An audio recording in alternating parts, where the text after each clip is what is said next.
오늘도 금요 예배를 비대면 예배로 함께 드리도록 하겠습니다. 비록 이곳저곳 함께 예배 드리지 못하고 떨어져 있지만 믿음 안에서 영으로 주님을 예배하고 또 찬양하며 기도하는 시간을 갖고자 함께 합니다. 제가 먼저 예배를 위해서 기도하도록 합니다. 기도합시다. 하나님 아버지, 금요 예배로 모였습니다. 코로나19로 인해서 온 세상과 또 한국 교회에 비대면 예배라고 하는 그런 상황 속에서 우리 성도님들과 영상으로 또 영으로 함께 예배합니다. 그러나 어느 곳에든지 임재하시는 하나님의 그 은혜 속에 우리 믿음의 권속들이 함께 모여 한 마음으로 예배할 때 주님 영광 받아주시고, 또 바라옵기는 이런 상황이 빨리 끝나서 우리 성도님들과 함께 모여서 예배하며 찬양하며 이 시대를 위해서 함께 중보할 수 있는 이 땅이 되게 하시고 한국교회가 되게 하시고 우리 예수의 교회가 되어줄 수 있도록 하나님의 은혜를 허락해 주옵소서. 시정을 주께 부탁합니다. 주님 홀로 영광 받아 주시옵소서. 예수님의 이름으로 감사하며 간절히 기도드리옵나이다. 아멘. 함께 보실 말씀은 에베소서 1장 3절로 14절의 말씀을 우리 함께 찾아서 함께 상고하도록 하겠습니다. 에베소서 1장 3절로 14절의 내용입니다. 3절부터 14절 내용이 많기 때문에 먼저 3절로 6절까지 제가 먼저 봉독해 드리도록 하겠습니다. 에베소서 1장 3절로 6절입니다. 우리 계신 곳에서 함께 마음으로 또 눈으로 함께 말씀을 읽도록 하겠습니다. 찬송하리로다. 하나님 곧 우리 주 예수 그리스도의 아버지께서 그리스도 안에서 하늘에 속한 모든 신령한 복을 우리에게 주시되 곧 창세 전에 그리스도 안에서 우리를 택하사 우리로 사랑 안에서 그 앞에 거룩하고 흠이 없게 하시려고 그 기쁘신 뜻대로 우리를 예정하사 예수 그리스도로 말미암아 자기의 아들들이 되게 하셨으니 이는 그가 사랑하신 자 안에서 우리에게 거저 주시는 바 그의 은혜의 영광을 찬송하게 하려는 것이라. 아멘. 우선 여기까지 함께 보도록 하겠습니다. 오늘 에베소서 1장 3절로 14절의 말씀을 가지고 고난 중에도 찬양할 이유라고 하는 제목으로 은혜를 나누고 또 이 땅을 위해서 이 시대를 위해서 함께 중보하는 시간을 가지려고 합니다. 코로나19라고 하는 이런 엄중한 상황 속에 정말 초유의 비대면 예배라고 하는 이런 일을 겪고 있는 한국교회입니다. 비단 한국교회뿐만 아니라 전 세계적으로 코로나19로 여러 가지 그런 신앙의 변화를 겪고 있습니다. 그래서 모든 사람들, 특히 믿는 사람들은 익숙했던 그런 예배의 또 신앙의 모습을 잃어버리고 각자 스스로 신앙과 믿음을 찾아 하나님을 예배해야 되는 이런 상황에 놓여 있다 보니까 많은 어려움과 또 혼란과 혼동 가운데 있습니다. 그러면서 빨리 이런 사태가 해결되었으면 하는 그런 바람을 가지고 있지요. 그러나 성경을 보면 성경 역사에도 코로나19 사태와 비교할 수 없는 그런 어려운 그런 시대를 맞이한 그 역사들이 너무나 많이 있습니다. 한마디로 고난의 역사 속에 우리 믿음의 선배들은 흔들리지 않고 변질되지 않고 끝까지 믿음을 가지고 하나님을 예배하고 하나님을 섬겼던 그런 흔적들을 우리는 성경을 통해서 그리고 기독교 역사를 통해서 우리는 분명히 알고 있습니다. 오늘 에베소서를 쓰고 있는 사도 바울 또한 로마 감옥에 갇혀서 에베소 교인들을 염려하고 걱정하면서 쓴 편지를 함께 살펴보고 있습니다. 감옥에 갇혔다는 그 자체 하나만 생각해 보더라도 고난이요, 어려움이요, 또 환난의 상황일 것입니다. 그럼에도 불구하고 바울은 감옥 바깥에 있는 그런 성도들에게 오히려 위로하고 권면하고 도전을 주고 있습니다. 에베소서 1장 3절에 찬송하리로다, 찬송해라, 이런 말씀으로 시작을 합니다. 그리고 14절에 보면, 끝에 보면 그의 영광을 찬송하게 하려 하심이라. 시작과 끝이 찬송으로 시작했다가 끝을 맺고 있습니다. 그래서 원어적으로 보면 에베소서 1장 3절로 14절의 이 말씀은요, 한 문장으로 되어 있습니다. 한 문장으로 되어 있는데 그 시작과 끝이 찬송하라, 찬양하라, 그걸로 시작과 끝을 맺고 있습니다. 3절도 찬송하리로다, 그런 말씀으로 시작을 하죠. 6절도 볼까요? 끝에 그 은혜의 영광을 찬송하게 하려는 것이라. 자, 12절도 볼까요? 영광의 찬송이 되게 하려 하심이라. 14절도 아까 읽은 것처럼 그의 영광을 찬송하게 하려 하심이라. 이 찬송해라, 구구절절히 하나님을 찬송하라고 하는 이 말씀은 정말 기쁘고 즐겁고 행복한 상황 속에서 권면하는 그런 말씀이 아니라 감옥에 갇혀 있는 바울이 죽음을 눈앞에 두고 절망 속에 있을 그런 상황 속에서도 하나님을 찬양해라, 이런 권면의 말씀을 전하고 있다면, 코로나19의 상황 속에 흩어져 있는 우리 예수교의 모든 성도들과 또 개인적으로 겪고 있는 여러 가지 어려움과 또 고난과 상처와 아픔의 여러 가지 상황 속에 정말 불평과 불만으로 가득 찰 수밖에 없는 상황 속에서도 찬양을 하라고 우리에게 권면하고 있습니다. 그런데 왜 찬양을 해야 될까? 말씀드린 것처럼 상황은 어렵고 힘든 그런 상황 속에서 왜 바울은 찬양을 해라 우리에게 말씀을 하고 있을까? 그 이유가 있습니다. 그 이유를 세 가지로 살펴보면서 오늘을 살아가는 우리 성도님들이 기쁨과 감사와 찬양과 예배함으로 하나님 앞에 나아가고 우리 삶 속에서 이러한 믿음의 모습을 유지하고 지키고 또 더욱 담대하게 신앙의 모습을 펼쳐갈 수 있는 그런 도전의 시간이 될 수 있기를 바랍니다. 왜 찬양을 해야 되냐? 고난 가운데서 그 첫 번째 이유를 3절로 6절의 말씀을 우리가 함께 살펴보았는데요, 5절 다시 한번 볼까요? 그 기쁘신 뜻대로 우리를 예정하사 예수 그리스도로 말미암아 자기의 아들들이 되게 하셨으니. 찬양을 하는 이유가 뭐냐 하면 우리가 하나님의 아들들, 즉 하나님의 자녀가 됐다는 이 사실 하나만으로 하나님의 영광을 찬송해야 된다, 그렇게 말씀하고 있습니다. 3절에 보면 하나님의 아들이 됐다는 것이 어떤 의미냐 하면 3절 끝부분에 보면 그리스도 안에서 하늘에 속한 모든 신령한 복을 우리에게 주시되. 우리가 좋아하는 단어 가운데 하나가 복 아닙니까? 복. 이 복 가운데도 모든 신령한 복을 우리에게 주셨어요. 그 신령한 복, 모든 신령한 복의 정체가 뭐냐 하면 바로 5절에 자기의 아들들이 되게 하는 겁니다. 다들 복 받고 싶어 하지요. 어떤 복을 원하십니까?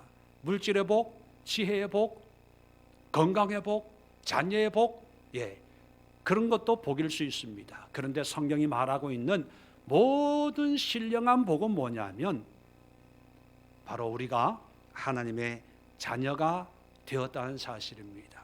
이것은 돈으로 살 수 있는 것도 아니고 어떤 명예나 권세로 바꿀 수 있는 것도 아니고 하나님의 자녀가 되었다는 이 사실은 이 땅에서 뿐만 아니라 우리가 죽어서 가는 천국에서도 그 효력을 인정받는 특별한 은혜의 복인 것을 우리는 기억해야 됩니다. 그렇기 때문에 코로나19 때문에 여러 가지 어려운 상황 속에 있다 하더라도, 그래, 나는 하나님의 자녀지, 나는 하나님의 아들이고 딸이고 하나님의 백성이지, 그것을 깨닫고 기쁨과 감사함으로 하나님을 찬양하고 영광 돌리며 예배하는 그런 우리의 모습이 되어져야 된다는 것입니다.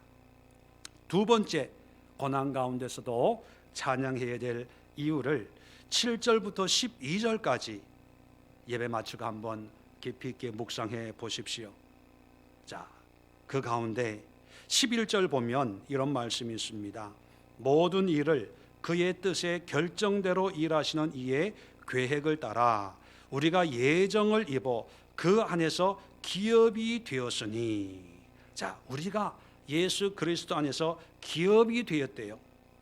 그래서 12절에 이는 우리가 그리스도 안에서 전부터 바라던 그의 영광의 찬송이 되게 하려 하심이라. 우리가 영광의 찬송이 된 이유가 뭐냐면 우리가 예수 그리스도 안에서 기업이 됐다는 거예요. 언젠가도 말씀드렸지만 성경에서의 기업이라고 하는 것은 오늘날 세상에서 얘기하는 회사, 어떤 기업체를 의미하는 것이 아니라 상속, 유업, 유산, 또 우리가 가져야 될 어떤 목, 할당, 이런 의미를 가지고 있습니다. 다시 말하면 하나님의 자녀가 되는 순간부터 하나님의 유산을 물려받을 상속자가 되었다는 거예요. 세상에서도 재벌의 상속자가 되었으면 아마 부자라고 인정을 받고 이제 넉넉한 삶을 살 수 있다는 그런 인정을 받을 수가 있는 것처럼 이 세상의 어떤 부자, 어떤 권세자와 비교할 수 없는 하나님의 자녀가 되었기 때문에 우리는 하나님의 은혜와 능력과 권세와 물질과 또 생명까지도 유업으로 기업으로 받을 수 있는 그런 하나님의 자녀들이 되었다는 것입니다. 이 일을 위해서 하나님의 기업을 주시기 위해서 하나님이 우리를 자녀로 예정하시고, 또 놀라운 것은 뭐냐면 7절에 보면 우리는 그리스도 안에서 그의 은혜의 풍성함을 따라 그의 피로 말미암아 속량 곧 죄사함을 받았느니라. 받을 것이다 라고 미래형으로 얘기한 것이 아니라 현재 완료형으로 죄사함을 우리에게 허락해 주었어요. 어떻게요? 그의 피, 누구의 피입니까? 예수의 피. 그러면 우리의 죄사함은 언제 일어났다는 거예요?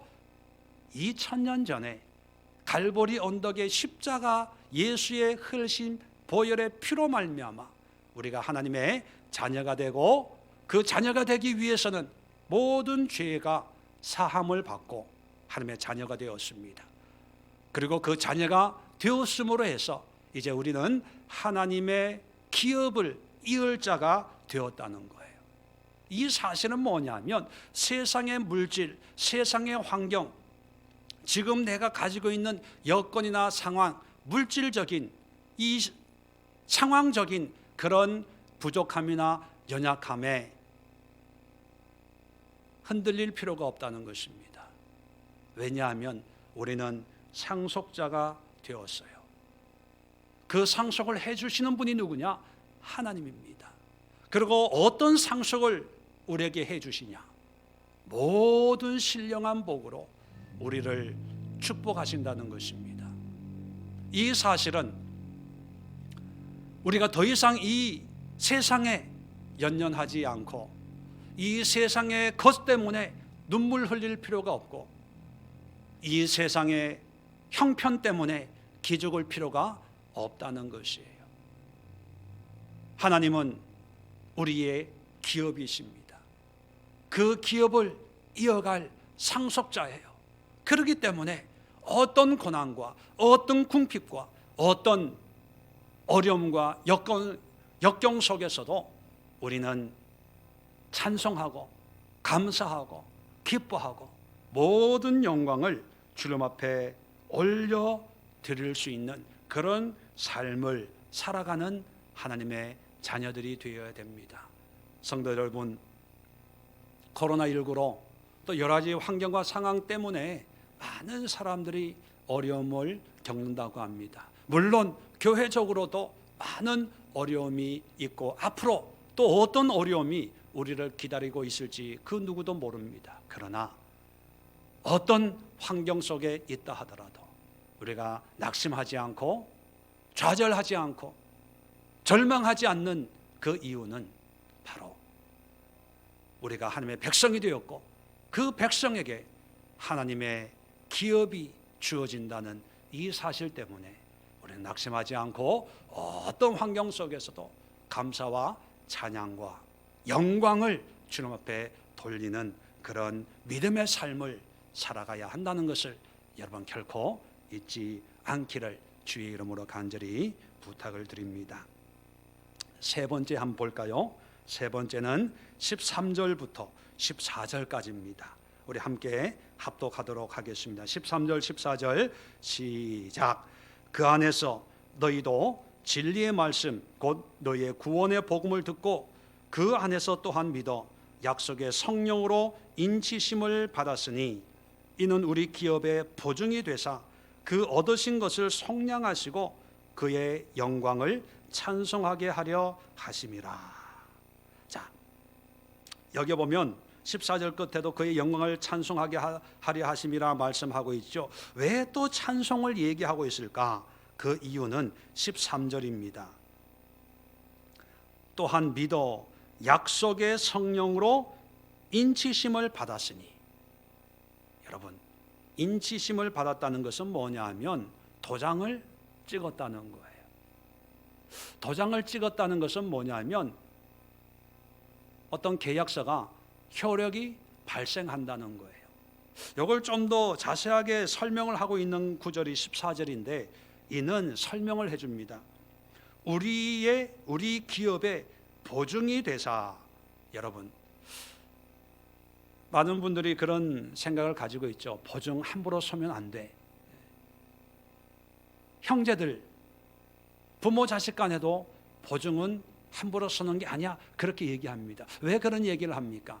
한번 보증을 쓰면 모든 책임을 내가 져야 된다는 거예요.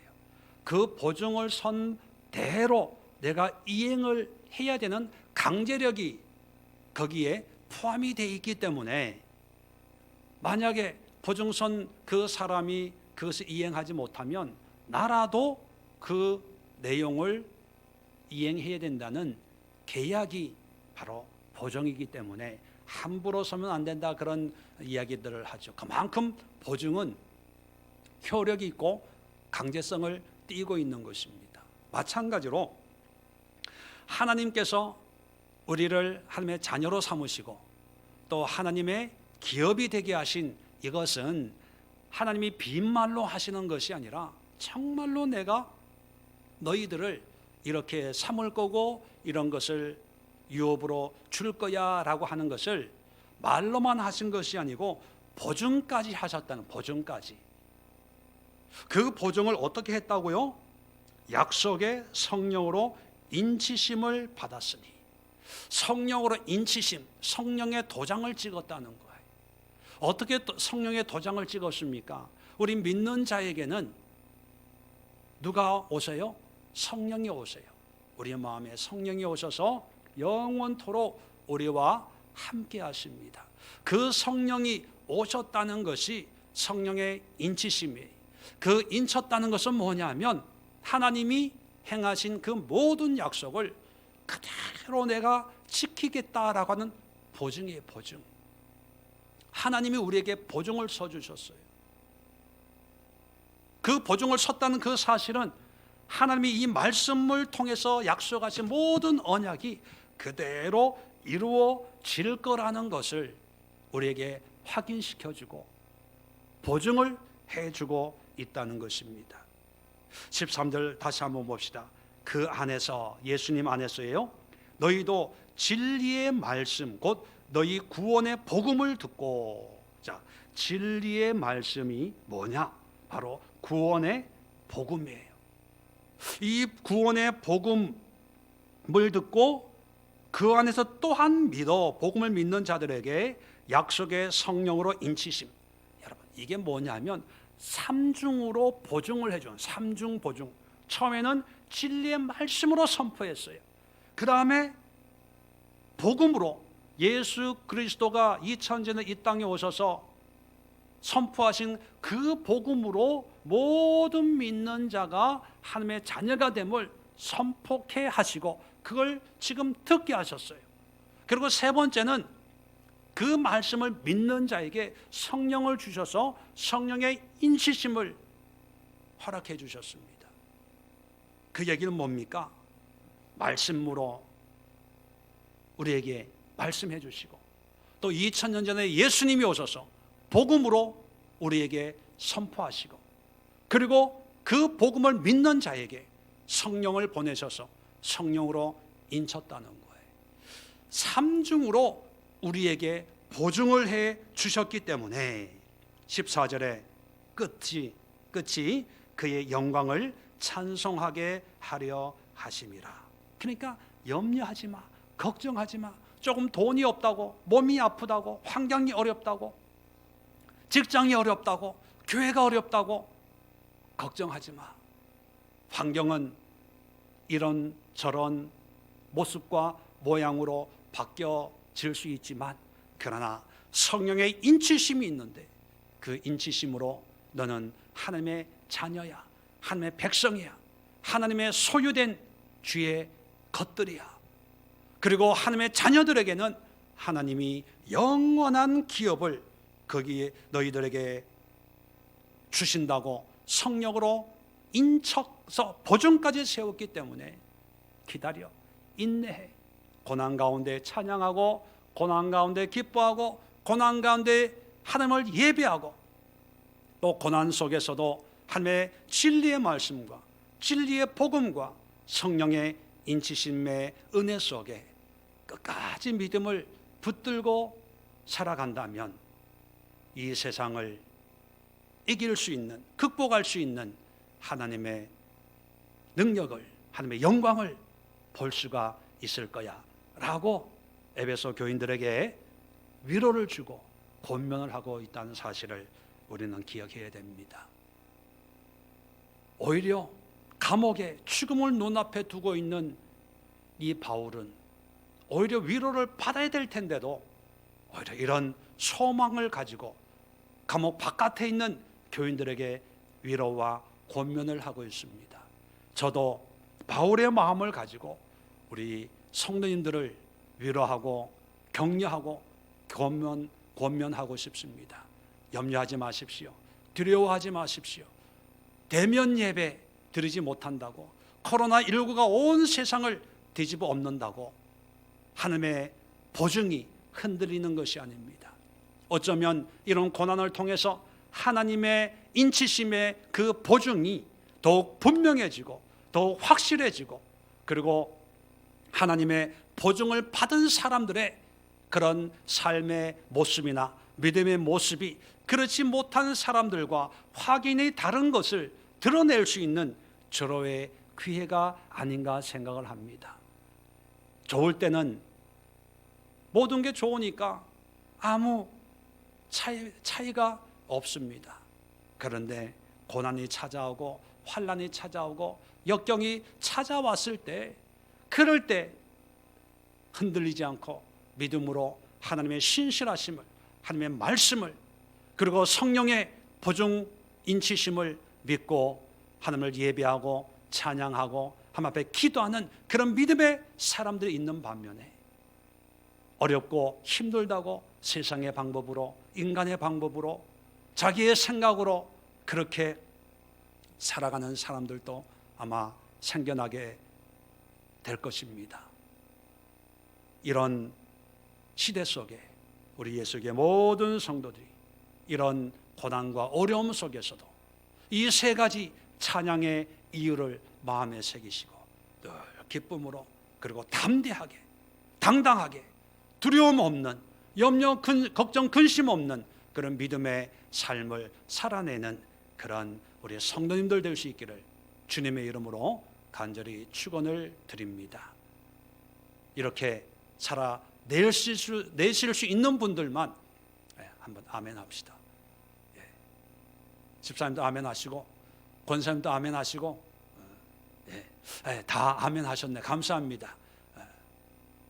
아멘 하셨기 때문에 오늘 설교는 이것으로 마치고 기도하고 예배 마쳤다고 흩어지지 마시고 각자 있는 곳에서 이런 고난 속에 모든 믿는 자들이 하나님을 찬양하고 경배하고 예배하며 감사의 삶을 살아갈 수 있는 그런 시대가 될 수 있도록 이 시대를 위해서 우리 한국 교회를 위해서 그리고 이 세상에 있는 모든 믿음의 권속들이 될 수 있도록 위해서 기도해 주시고 또 우리 예수교회가 흔들리지 않고 하나님의 뜻을 이루어갈 수 있는 그런 사명을 감당하는 마지막 때의 사명자의 모임 공동체가 될 수 있도록 우리 예수교회를 위해서 함께 기도해 주시기를 부탁을 드립니다. 제가 먼저 기도하도록 합니다.